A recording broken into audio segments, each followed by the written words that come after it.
Well, it definitely wasn't the NXT we were expecting this week, but I come out of this week saying, why the fuck don't we just give Killian Dane a title shot? Let's talk about NXT.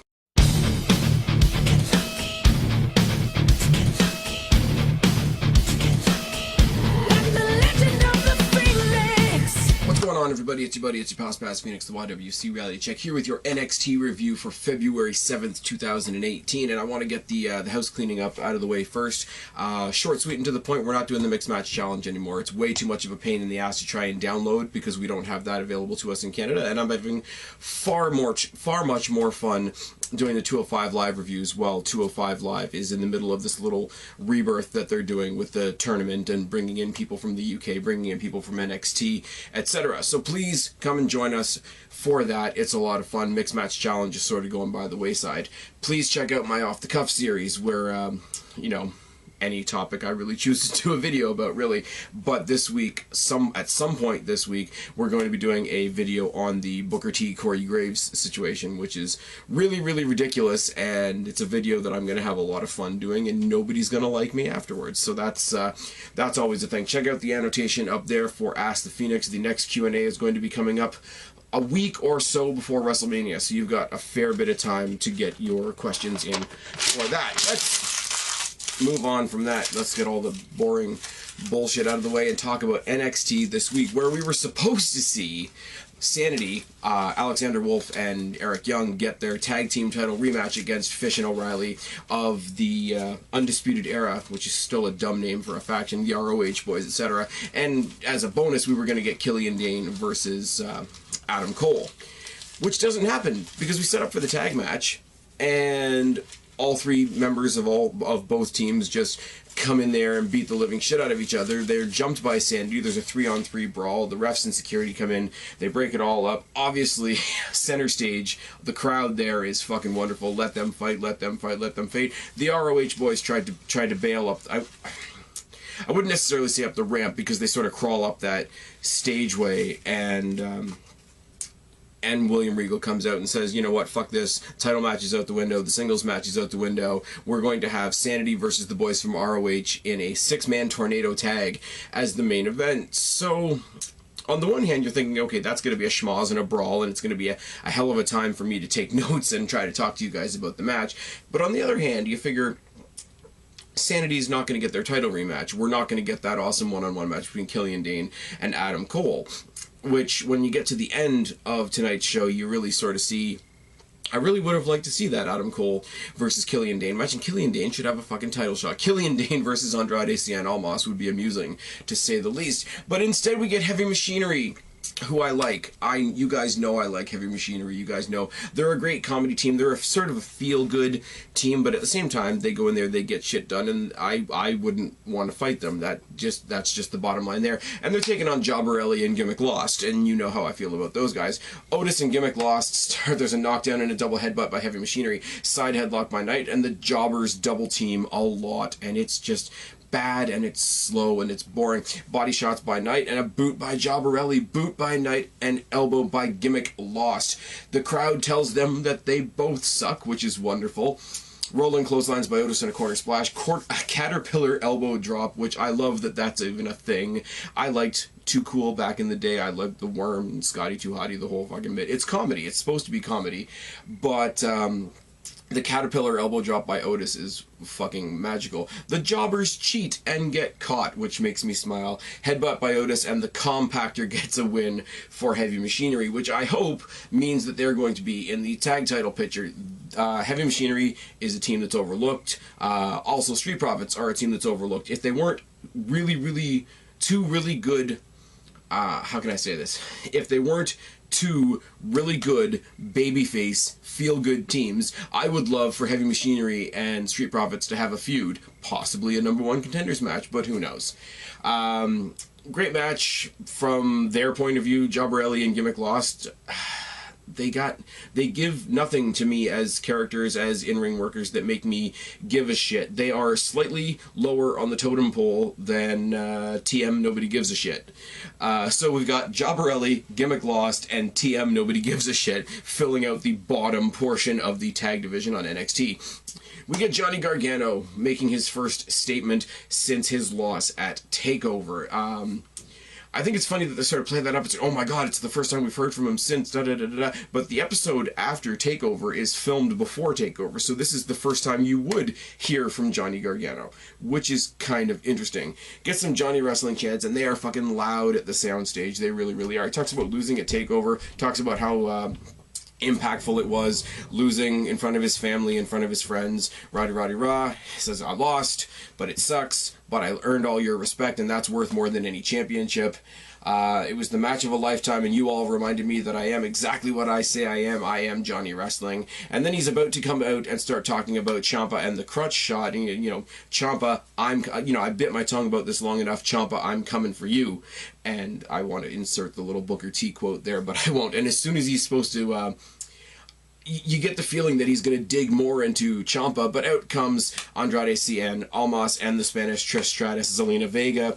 And Zelina Vega basically does all the talking. Andrade Cien, Almas sitting there with his belt and a big fucking smile on his face, says, you know, who cares about respect? This is our time.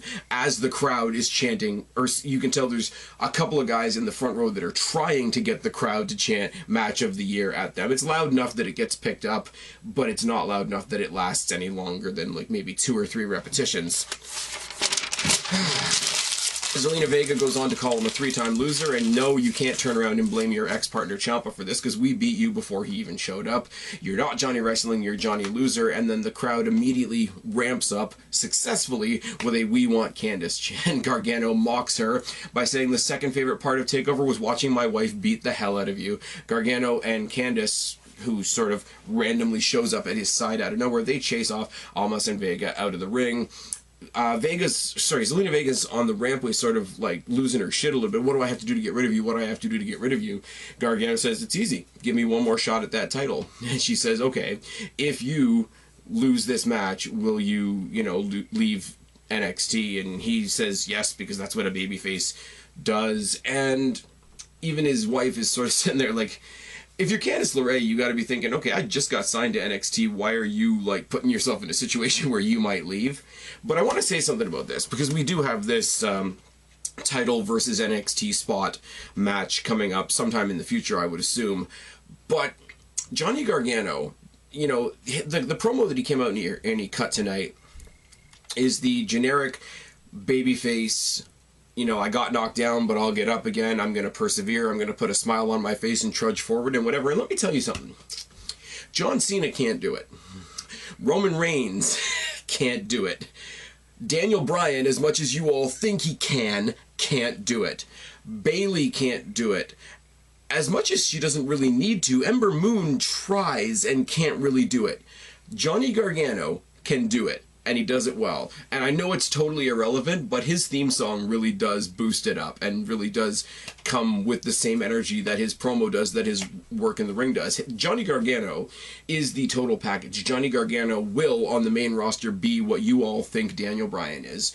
Oh yes, backstage, we see Shayna Baszler getting interviewed about her failed title attempt at TakeOver. Baszler calls herself the most feared woman in NXT and says she's not going to bother trying to get another title shot because she knows Ember's not going to give her one.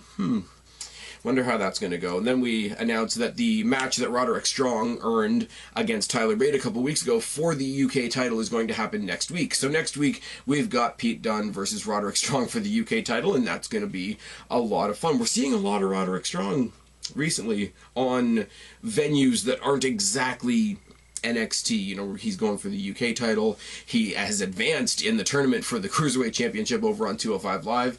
It's all good, and I think it's good that he's going, I said it on my 205 Live review, I think it's cool that he's going in other directions, because he really was kind of going stale on NXT. You guys have heard me say for a long time that Roderick Strong's really, really good, and I really just wish I could give a shit. The match that he had with Hideo Itami last night on 205 Live made me give a shit. The fucking spinebuster thing that he did on the apron was just fucking wrong. Bianca Belair taking on Jessica Hill. And let me tell you something about this, all right? It's like the Jobberelli and Gimmick lost. I gotta tell you something here. This match did nothing for Bianca Belair. I don't care about Bianca Belair. Her gimmick is that she can't spell and she whips her hair at people. That's not a gimmick, but this chick, Jessica Hill, looks like she's about 60 years old, walked into a torture rack, walked into an inverted DVD, walked into a reverse powerbomb, and Bianca Belair got the win so easily that she didn't even have to throw her hair at anybody. Fuck this. Fuck Bianca Belair. Fuck the jobber she was fighting. But on to some women that I do respect. We see an awesome video package, and I sort of slammed on video packages last night, talking about Roderick Strong last night. But I will say, brand new video package on Kairi Sane. Everything that she's done so far, from the Mae Young Classic to her entrance in the first ever Women's Royal Rumble, this was fantastic. This gets me excited about Kairi Sane, and this is why I, unlike some people, don't have a problem with people from NXT going to the Royal Rumble, getting some exposure and losing, because it doesn't hurt them at all. At all. Ember Moon survived Shayna Baszler and still went and had a decent run in the Rumble. Kairi Sane went in the Rumble, and people automatically think she lost credibility just because they don't like Dana Brooke, and Dana Brooke happens to be the one that tossed her out. Y'all are retards. JD from New York, I'm looking at you specifically. Oh yes. And then, talking about women that I have a fuck ton of respect for, that were in the Women's Royal Rumble a couple of weekends ago, Ember Moon on Twitter offers Shayna Baszler that shot that she never thought she was going to get next week, which is all fucking great because it's immediate message, immediate response, and it's utilizing the social media, which NXT does a little bit better than the main roster is doing right now. Let's just be real about that. Let's talk about the Snapchat style videos that they're doing on Raw and SmackDown with the text all over the place. Can we just not? Can we just not? Can I talk for a second about how I am so happy that I'm reviewing 205 Live and NXT rather than Raw and SmackDown, because there's so much bullshit. John Cena just beat Finn Balor a couple weeks ago. The only thing I don't like is she's really pushing this she's got a couple of different nicknames. She's got the Myth Rising, she's got the Moon Rising. It's all good, and that sort of metaphor really works. But she's pushing the Sheenom thing, and it's a little forced. It's not terrible, but it's a little bit forced. What is terrible is my notes for the main event, because the main event was fucking great, but you got a 6-man tornado tag match, so I can basically only hit the high points, so you guys are going to just have to bear with me on this point. Alexander Wolf air drumming to SAnitY's entrance on their way to the ring, and once he's in the ring, sort of flailing around and air drumming and just sort of losing his mind, made me smile a whole bunch. Young and Cole square off to start. O'Reilly and Fish take on Dane and Wolf on the outside. My writing really, really sucks. Snake Eyes on Cole by Young multiple times, because they're the only ones in the ring when the match starts. 10 beats of the Bower in Sheamus style by Dane on the outside on Fish, followed by a bicycle kick. Bicycle kick by somebody the size of Killian Dane is fucking terrifying. Young and Cole trade punches. Wolf attacks O'Reilly with a chair. Young eats the steps, and then a high knee by Wolf on O'Reilly. Huge corner splash on Fish by Dane in the ring. Everyone leaves. Dane and Fish are alone in the ring. As everybody else brawls to the back. Moonsault by Fish. What the fuck is his name? Bobby Fish has a fucking pretty moonsault, I'll give him that much. The 4 men brawl backstage. The footage of the guys brawling backstage isn't great, but I mean, it's good that it's not great, because you can suspend your disbelief, because if there's cameras just waiting for them to brawl in the back, then it looks really staged. If they're rushing back there with handy cams just to catch all the action, that looks more real. Fish goes for a kendo stick and tries to use it on Dane. Dane swats it away, which makes me laugh a whole bunch. The 4 other guys make their way back to they don't really go very far. They go down like one corridor down the side of the stage and then basically come back to the ring again, because at the soundstage there's not a whole lot of places for them to go. But the 4 others return, and Dane beats down Fish on the stage. Dane tosses Fish off the stage into everybody else involved at the bottom of the stageway. Dane and Cole square off, which is great, because that's the match we were supposed to have, is Killian Dane versus Adam Cole one-on-one, which I still want to see. One punch knockdown by Dane, and Adam Cole sells it like grim death, because he is mini Shawn Michaels, and I mean that in the most positive way possible. Insecurity by Cole, hard as fuck powerbomb by Wolf, exploder suplex by Fish, senton by Dane, and then Dane hits the Michinoku driver on O'Reilly onto Fish. which just makes you think that Bobby Fish's lungs are sort of somewhere out here, because he would have gone splat. Super kick by Cole, savage elbow by Young, super kick by Young, anything you can do, I can do better.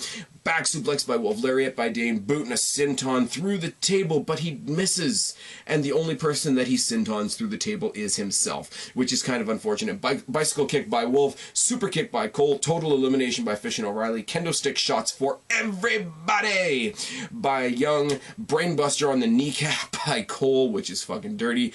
Dane sits up like, and I'm going to use this as an example, I'm going to make the cliche statement, Dane rises like the phoenix from the ashes, back in the ring, lariats for everybody by Dane, followed by a couple running sentons for good measure.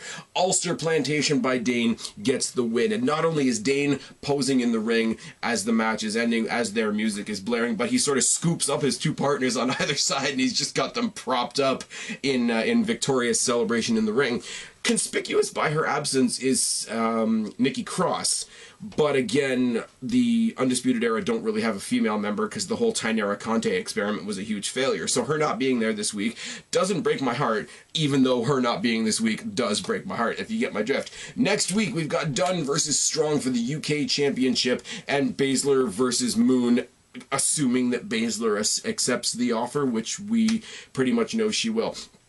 I would have loved this episode of NXT if we hadn't gone on to it with an expectation.